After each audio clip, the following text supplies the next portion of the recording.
Zorin OS versus Linux Mint. Which one should you be using?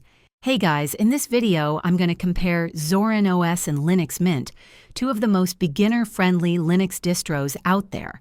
So you can pick the one that actually fits your needs. Let's start with Zorin OS. It's built specifically for people who are new to Linux, especially if you're switching from Windows or Mac OS. It has a clean interface, even offers a Windows look mode to make things feel familiar. Great if you want something fast, stable, and easy to use right out of the box. Now let's talk about Linux Mint. Mint is known for being super smooth and user-friendly. It feels like the older brother of Zorin. It comes with more software pre-installed, has solid hardware support, and gives you a traditional desktop experience without forcing big changes on you. So which one is better? If you're completely new to Linux and want something that looks polished and familiar, go with Zorin OS.